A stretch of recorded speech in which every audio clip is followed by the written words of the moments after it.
Today's topic we want to talk about is not controlling the uncontrollable. Me and Fionn talk about this a lot. We talk about this with our clients. We talk about this with our groups. And it's a big, big topic for us because currently, what's on at the moment, Fionn? What's the most important thing that everyone's talking about at the moment?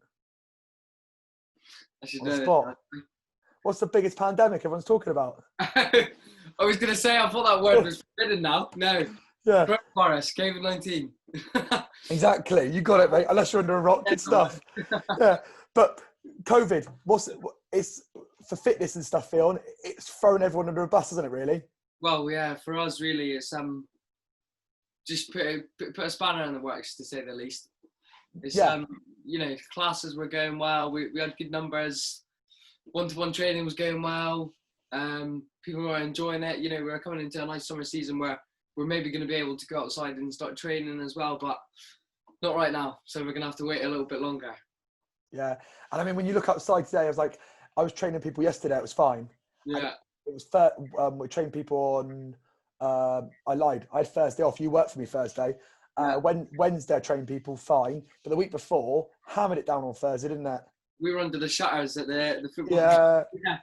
Yeah. It's like I've gone back like 10 years, back to all over again from when I started again. But hey, so what we want to do is me and Fionn are going to bat some ideas around and we're going to have a little chat with you and hopefully get you a bit motivated, a bit G'd up and get you to understand that it's not the end of the world what's going on and you can make some great steps in place to be a healthier, happier, fitter you.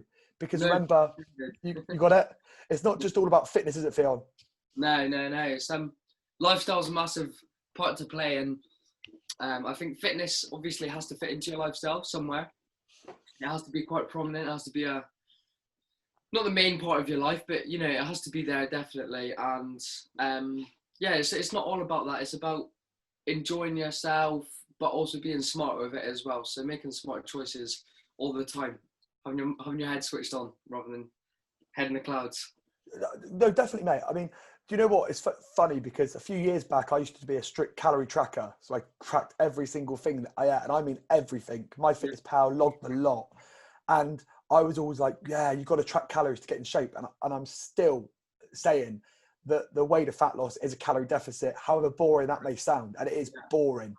But calorie tracking isn't the be all end all. And I think if you aren't in a good place internally, personally, mindset, the lot, I think asking someone to calorie track is just like, you're not going to get anywhere.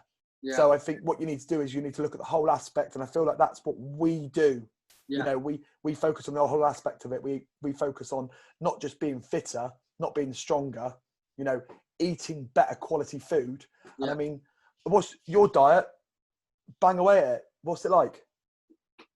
Well, I've took on what you said. I mean, pretty much everything I know is from what you said. So it's like I'd say it's 80-20. So 80% foods that you need to be eating. So you like your whole foods, your protein, your fats, healthy fats, obviously, your vegetables, some, you know, a little bit of carbs, and then 20% of the stuff that maybe you shouldn't be eating, but stuff that's not going to be that beneficial, nutritional wise. So like, you know, your ice cream or your chocolate, maybe a pizza once a week kind of thing. But on a whole, my diet, I do like my diet. So, you feel better eating good food. I don't understand how people can live on a diet of just beige foods, like, you know, your chicken nuggets and dippers and pizzas. That's fine. It's nice when you have it. But the reason it's nice when you have it is because you don't have it in abundance. You don't mass consume them types of food. So, I'd say I'm quite happy with my diet, definitely. And I'd say, if anything, mate, from what I know from you, have a better quality diet in terms of like quality ingredients than sometimes what I do. I mean, I've had to up my game recently because like I was eating well, but I could have had better. Like, for example, I used to buy beef. I wouldn't know where the beef came from. Now I'm making sure it's grass-fed beef. That's it. There's little simple changes. But you're always like, for example, you went vegan, you went vegetarian. Did you go vegan for a little bit just to like? Well, no, it was basically. It was like we went vegetarian for like pretty much a week. So it was like 5-6 days. We'd So they would get the food shopping in like once a week, obviously. You know, that rotates. You can make your food last week. So one week it would just be just veggie stuff. So we had, you know, all the vegetables, but with rice and carbs or whatever it is, or salads. And then the week after, it wouldn't just be pure meat. So meat every single meal. But we'd go out and we'd get, you know, like some organic chicken or, you know, some nice salmon or whatever it is for another week. And then we'd alternate that between weeks. And it's actually quite a good way of doing it, to be fair, because it makes you consume less. But also, you know, you feel quite clean for that week that you're doing it. It's quite interesting. I don't think I'd fully be able to cut meat out of my diet, but I know for a fact that when you're not eating meat and you're just eating pure greens, you know, your veggies and, you know, maybe some carbs with that as well, it's so beneficial. It's really like, I want to say clean. I don't know if that's a word. Yeah, no, agree, mate. I couldn't agree more. It's like, you know, when you have a good meal, Yeah. you always feel, you just feel healthier. And like you said, Yeah. I think part of it is, like you said, psychological, but also I think part of it's physiological. You're not going to feel. They do studies, right? And you could have, say your maintenance is 3,000 calories. Yeah. Now, you could have 3,000 calories, and I can guarantee it's been proven. You could have 3,000 calories of just McDonald's, right? Yeah. Now, you maintain your weight, right? But would you feel good? You'd feel terrible, wouldn't you? That's 3 meals a day of McDonald's. Yeah, and the thing is, like, you just wouldn't perform and function properly. Why have a sports car and then put crappy fuel in it? It just doesn't make any sense to me. I mean, at the end of the day, what we live in is what we have to look after the most. But we treat our cars, our pets, everything else, right? Even our houses, we look after everything, yeah? But we don't look after our bodies. We don't go take our body through like an MOT. We don't get proper trainers to look after our body. We don't fill it with the right fuel. And then we wonder why we're like tired, grumpy, and have bad sleep. Not performing well. Yeah, 100%. You got to fire from all cylinders. And if you want to be optimal, and if you take your business seriously, then looking after your body would take your business to the next level. Yeah. Yeah, it's self-worth is massive within, I don't know, the fitness lifestyle, or, you know, the whole the market of, or the idea of being healthy. Say self-worth is massive. You've got to have time for yourself, and if that means going into the fridge and chopping up some vegetables for 15 minutes where it would only take you 5 minutes to make a sandwich, then maybe that's something you need to consider, because the benefits of having that salad, or whether it be, you know, like some meat and some vegetables cooked up, which is going to take you 20 minutes, over 10 minutes, chips and chicken nuggets in the oven kind of thing. Yeah. It's weighing up what is going to benefit you rather than short-term gratification. Got it. Bang on, mate. I love that. And the thing is, everyone knows, right? And I don't care what people say. Everyone knows that pick a mix is nice, right? We all like sweets, right? And if you don't like sweets, there's going to be cakes you like. Or if you don't like cakes, there's going to be something else you like, alcohol, whatever it's going to be. Yeah. But the bottom line is, it's how you feel after it. If I have a tub of pick a mix from the cinema, right, I'll eat it and I love it the first like few, and all of a sudden my mouth I lose all taste buds. And you're eating for the sake of eating, and then all of a sudden I fall asleep. And that can't be good for you, can it? I mean, I'm asleep, I'm watching cinema, and I'm half an hour in cinema, and I'm just snoring. And I think to myself, can that be good? Was that physically good to eat that much sugar in a short space of time, and then wonder why I'm asleep? There's obviously a reason to it, isn't there? Yeah. It's just about it's such a vague saying, but I'm sure people can grasp what I mean. It's just about making smart choices. Do you know what I mean? It's about like having that pick and mix, all fine and well. So why not, instead of getting the big cup, which is, you know, the large, get a small and share it with someone, so that you can savor the chocolate or savor the sweets rather than having this big thing, because instantly your mind's like, oh well, I've got half left, I might as well finish it because I've already eaten half, kind of thing. Whereas if you've got a smaller amount, you eat less, but you probably enjoy it more. Mate, couldn't agree. That's spot on, and that's what we all need. We all want to have that treat, like the 80-20, but you've got to understand, do you really need the family size bar of dairy milk to yourself, right? Or could you just get away with having a bar of dairy milk? Yeah. And that would be sufficient to have it. And I mean, I look at, I've been trying to eat like, 80% dark chocolate, but I don't like it. I've tried it, I don't like it. I get to about 70% and 70% is my limit. Yeah. But I might adapt to liking it a bit later on. But I like a bar of dairy milk. Now, if I bought 5 dairy milk bars on Saturday night, I'd probably eat 3 of them, right? And I wouldn't have the self-control to be able to not eat the 3 of them. So why buy 5 dairy milk bars? Why not just buy 1 dairy milk bar and have it in your cupboard and understand that it's there, isn't it? You know, people end up buying bulk stuff and think, oh, I'll savour it. You don't savour it. You just eat more of it. Yeah, it's true. It's like, that's why there's these, when you go into the shop, there's, as soon as you go into any supermarket, on your left, on your right, there's your Coca-Cola, which is in a pack of 24 or a pack of 12. On your left, there's a pot of Pringles, which is enough to feed like a family. Yeah. You know, there's a pack of squashies, which is like £1, which is, you know, you've got like 6 servings in there, but they tell you that there's 6 servings in this tiny little writing at the very bottom corner.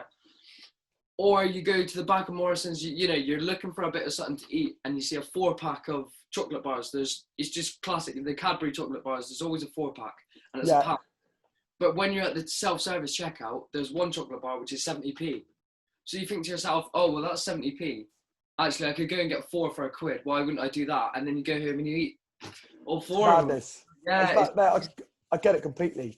And so what we'll do is we'll come up to the topic because we went on a tangent then, didn't we? But that was good. I like it because that's what's good. That's what it's all about. Yeah. But what me and Fionn are talking about is you can't control the uncontrollables, all right? So currently with COVID going on, you know, there's so much uncertainty. I mean, everyone was down Bournemouth Beach, apart from me and Fionn. They were sunning it up and it was just crowd central. Now, they're saying that potentially could cause another spike. We are not COVID experts. And to be honest, we're not experts in a lot. We just like to run a bit. We like to lift a few weights and we like to stretch a bit. So we're not going to talk about COVID. I'm getting out of that completely. But what I would like to talk about is we can't control COVID, right? Me and Fionn. So what we do is we work out what we can control to make sure we're healthier, happier and fitter. Yeah. Now, if you're back at home and you are panicking about a second wave, you're annoyed because the gym's shut and the gym's now been delayed and it can't open up until the end of July. So your decision was, what I'm going to do is just give up completely because the gym's shut. Because the gym's shut, I won't bother doing anything. Now, mine and Fionn's approach is control the controllables and let the uncontrollables go. Yeah. So, yes, you can't go to the gym at the moment, but what could you do? Were you suffering from lower back pain? You know, was your mobility bad? Was your aerobic fitness quite low? So could you only run down the street and you're out of breath? Now, you could work on all of those factors right now. All of those factors you can work on. And then when you go back to the gym, you'll be more mobile, you'll be in less pain, and you would be fitter. So then when you go back to hitting the weights, you wouldn't have the risk of injuries. You'd move better. Everything would function better. And you can go to the gym and smash it and get back to exactly where you were. And if not, you'd be better than what you were. What are your views on that, Fionn? Well, it's setting yourself up for success, I suppose. Because like you were saying, I've got a similar view. You know, obviously the gyms aren't open and we can't go back.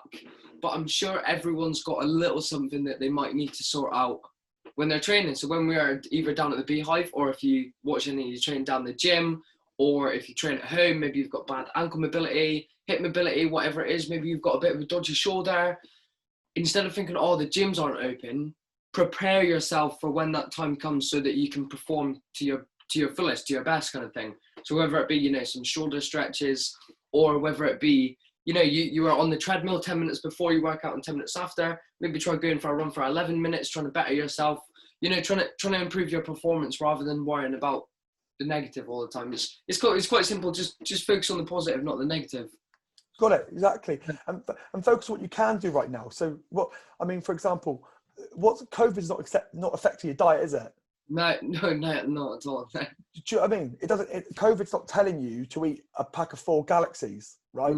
That's just you making excuses. So what you're doing is you're allowing yourself, because you've been furloughed, or if you're key workers, I mean, amazing what you're all doing. But if you've been furloughed, or even if you're key workers, it's not an excuse to suddenly go, oh, right, well, pre-COVID, I was on track with my lifestyle, my food, etc. And I was eating whole, nutritious food that me and Fionn were talking about. But now all of a sudden, because of this COVID happening, we can eat just a load of crap. Yeah. And it's an excuse to eat rubbish. It's funny because I would have thought it would be in the flip side. Personally, looking from my point of view, it might be different for yourself listening, but we have such busy lifestyles as people. You know, everyone has to work to pay their way. It's just how it is. You have to pay for your house. You have to pay for your car. You know, maybe you've got kids. You have to pay for them, kind of thing. Whatever it is. So we're at work all the time. We're busy, and then we have small times, pockets of time after work for our hobbies. So we're maybe out twice a week, or if you go to the gym, maybe you're out 4 or 5 times a week. So we're very pushed for time. Not enough of us get up early enough, and you know, save the day. So I would have thought that pre-lockdown, our food choices would have been a bit worse because we don't have that time to prepare, time to chop the veggies, stick it in the pan, kind of thing. Whereas now, what I would say to people is, we've got. I know some may be back to work now, and some may be working, but before this, we had all the time in the world, all of it. You know, we were at home. Most of us are confined to our houses. We're not allowed to go see people. We're not allowed to go do stuff. So we're at home. And yes, we may be sitting on the sofa, and that might be making us eat just because we're bored. But why not utilize your time better to make that better quality food and get yourself into the habit, which we talk about quite a lot as well. So post-lockdown, you can be on track of eating that good, organic, nutritious, healthy food kind of thing. Definitely. Yeah. I mean, that's the controllable, isn't it? Exactly. You can control what you eat, and there really is no excuse. I mean, and for anybody out there that's saying, oh, well, I just, I binge eat in the evenings. I've been there, right? I was looking last night. I was looking around the cupboards. Like Bex, I told her not to start baking stuff because she baked loads of cakes and stuff like that. I've got zero willpower. So because I've got zero willpower, we don't have loads of stuff in the cupboards that we shouldn't be eating.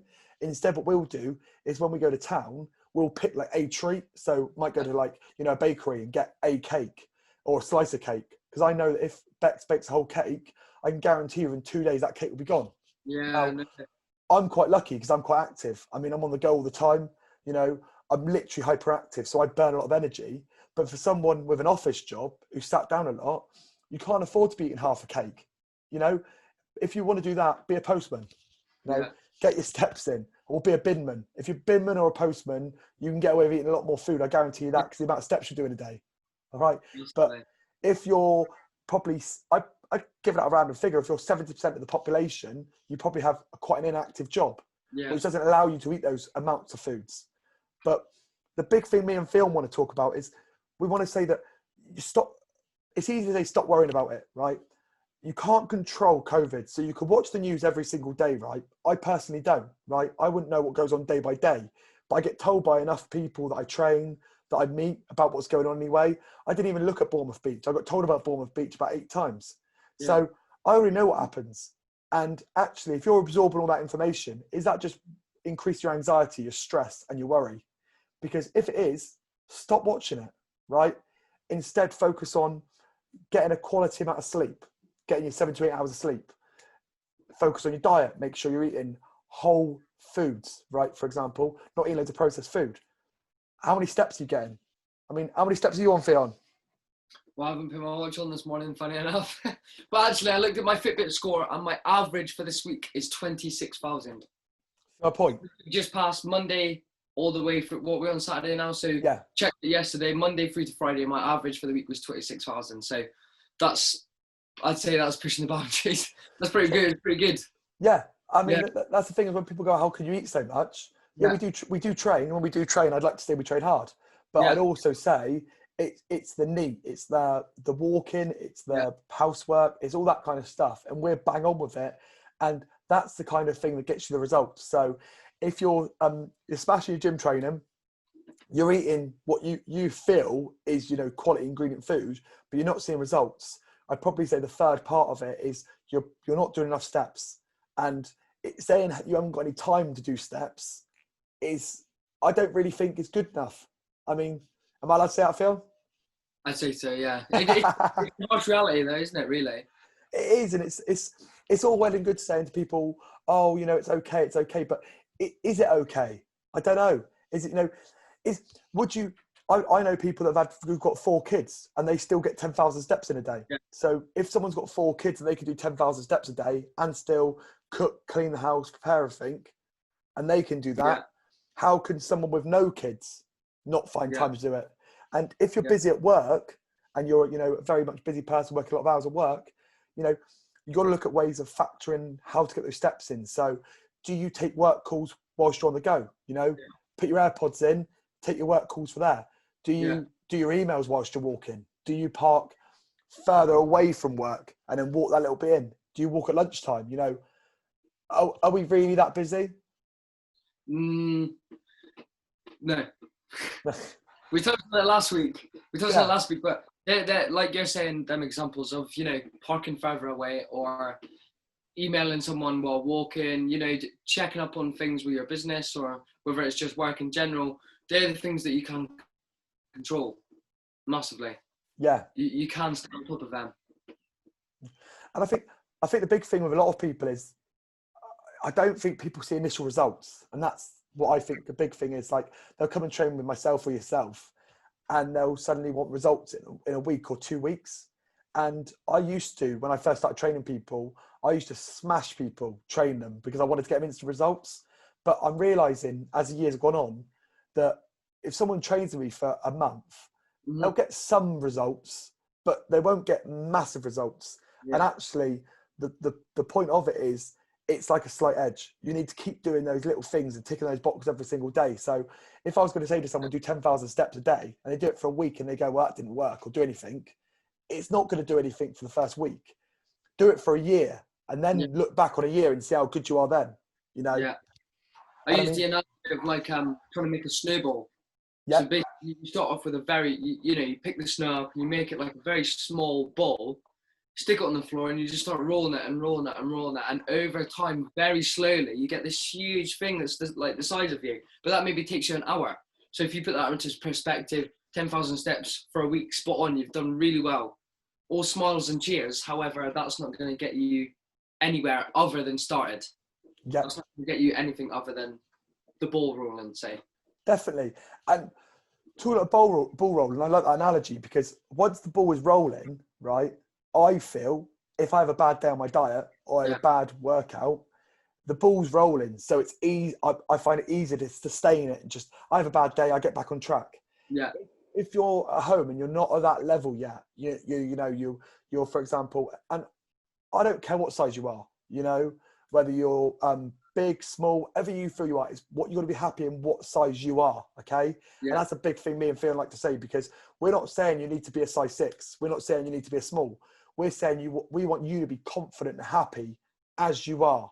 And that's, would you say that was massively? I think internally people need to be comfortable within themselves before they can progress. You know, you need to love yourself before you can improve yourself, kind of thing. You need to know, like, it goes back to what we started, self-worth. You need to be able to, you know, appreciate yourself before you can start to work on yourself. Everyone needs to have a bit more self-worth. I think that we should make that into a little quote or slogan or something. Yeah. You need to love yourself before you can appreciate yourself. Yeah, that should be our slogan line. No, I like it, and you're just spot on with what you just said. And it's like, gone are the days, I think, for us as just saying, right, it's all about abs and it's all about, you know, getting super lean. And don't get me wrong, if people want to do that, that's great. But does that make you happy? I mean, for some people it does, but I feel like it's the whole package. It's the looking good is one thing, but looking how you want to look. I think eating good food is another thing, but over encompassing the happiness is a massive factor. And I think we like to promote that a lot and get people to understand that it's not just about how much weight you can lift.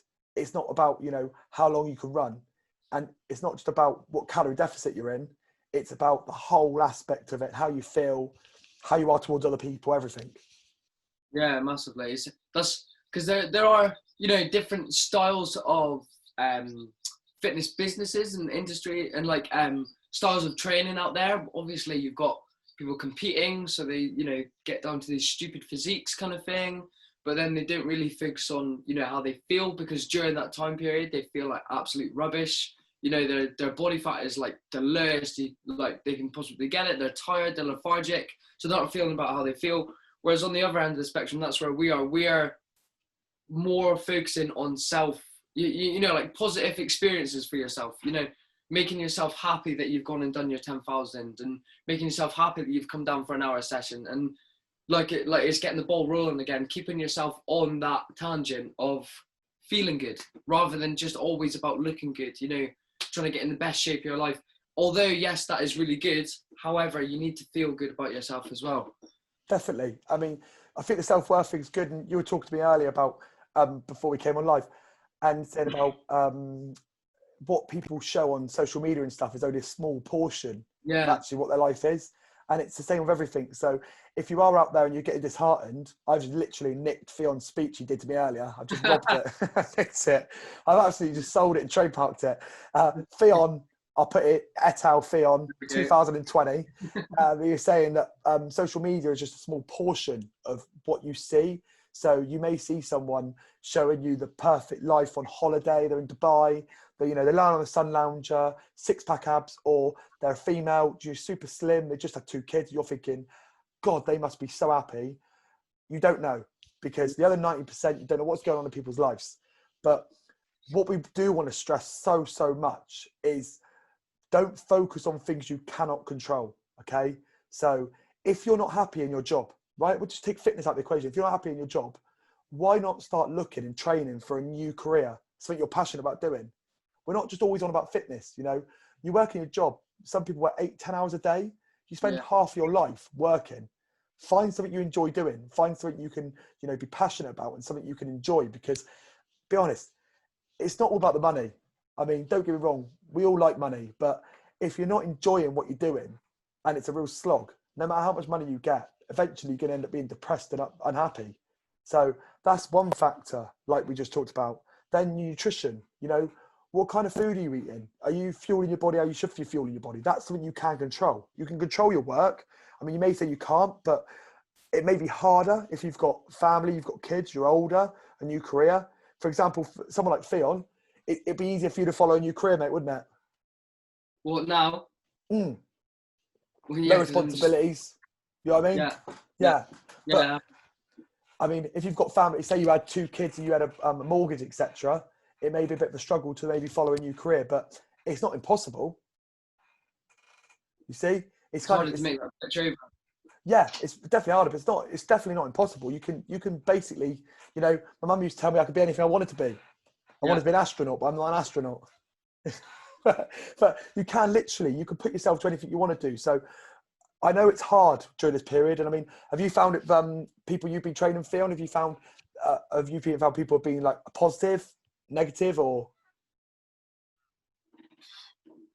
I think it's a bit of a hard one. It's been kind of 50-50. Some people have, you know, on the most part, I will be honest, on the most part, people have been positive, because we come down for an hour session, and if they have got, you know, something negative, which is absolutely fine, everyone has their bad days, we try and just eradicate that out of that hour and just focus on something new, even if it's completely not on topic with fitness or what we're doing. We try and just focus on something that's going to take their mind off it, because you come down to a session, you get your stress out and you go home, kind of thing. But on the whole, people have been, you know, kind of positive. There obviously has been the days where someone's had a moan or someone's had a bit of a cry or whatever it is, but that's going to happen.